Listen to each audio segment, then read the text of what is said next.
This is Dan Dix here, reporting for Press for Truth here at the RNC in Cleveland, and I'm here joined by the one and only Daboo7 of YouTube fame.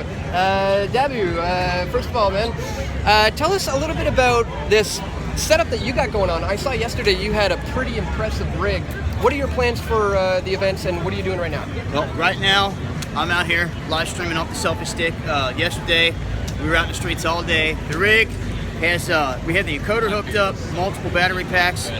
We also had multiple hotspots, had the iPad hooked up. It was just a massive rig. That way we could stream to multiple streams, get to as many people as possible.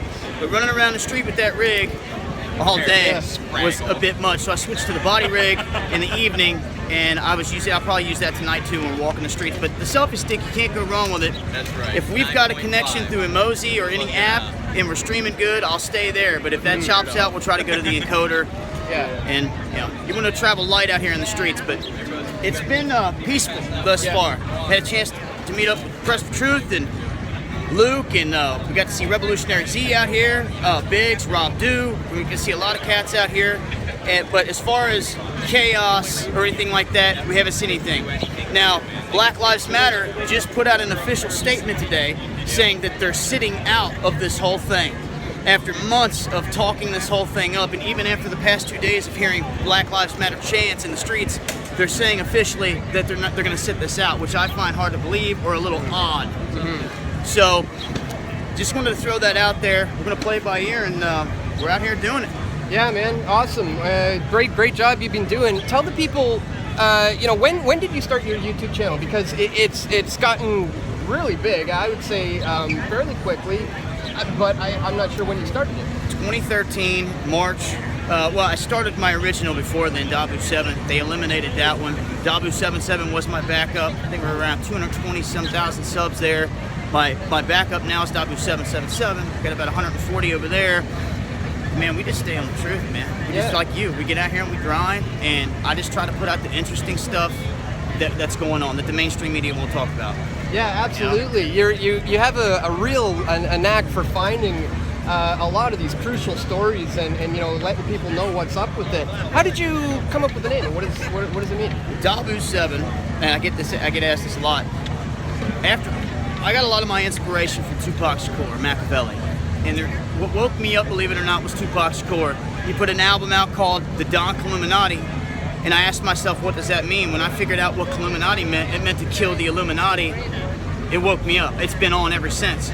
So when watching some videos back when I first started my account, I was playing online poker, messing around. I had to start an account. I just got done watching a Suge Knight video where he was getting interviewed, and he had a mean dog in the car, and his name was Daboo. And they were like, what's that mean? And he's like, spiritual warrior. And I was like, I like that. Okay, so I grabbed it, and I had to stick a number on there, so I put lucky number 7, and that's where it all became. Awesome, man. So it literally means spiritual warrior. Yeah. Are we engaged in spiritual warfare? I believe so. I believe we're dealing with a realm of what I believe to be occult black magic, used in sigils, used in the mainstream media, used on the masses. They're used in these protests. They use them in chants like mic check and everything else. They control the crowd. We've followed these guys from Philadelphia all the way to DC. We followed Democracy Spring especially. We followed them all the way up there, and they were supposed to do something big. And what they did is they went up there, they got extorted for 50 bucks out of their pocket, and they were cut loose. They didn't change any laws. They didn't test the system. Your power's in your numbers. If you're going to bring thousands of people to DC, you better be prepared to pack the jails. Make them say, where are we going to put the people next? We got to stick them in a stadium. We got to stick them here. Then they got to start cutting you loose for free. You see? And as long as you've got leadership that's wrong, and leadership of Democracy Now! As well as Black Lives Matter both met with the president and were at the White House Correspondents' Center. We didn't get that invite. So what's so special about these guys? We're starting to figure them out. And I'm telling you, when it comes to controlling the people, you better look deep. This occult stuff is real. Yeah, absolutely. I'd have to agree, man. Final question: What are your thoughts on obviously, the non-choices here and the state of democracy in America? Well, I think it's called the illusion of choice, if you ask me. I believe that either way it goes, they always control both sides of the game. It's been like that for thousands of years. If you do your research, all the wars have been backed by Rothschilds. Just do your research. You'll find it. It's there, and I believe it exists today. And they always got to have something likable to put out there and someone to hate. I mean, how do all the Bernie supporters feel right now that we're out here? He was dogging Hillary, and now he's supporting her. So what does that do to the people that were on that wagon with all that energy of hate toward her, and now he's with her? Yeah. It kind of leaves people hanging, you know? And I'm leaning towards in the same direction, man. It's more choreographed than a ballet, and it has been ever since the beginning, pretty much. And I don't see why this one would be any different. And it's they have to give good things for people to be attracted to when it comes to candidates, you know. And I believe they do that a lot here with Trump. There's a lot of positive things to gravitate toward Trump, and.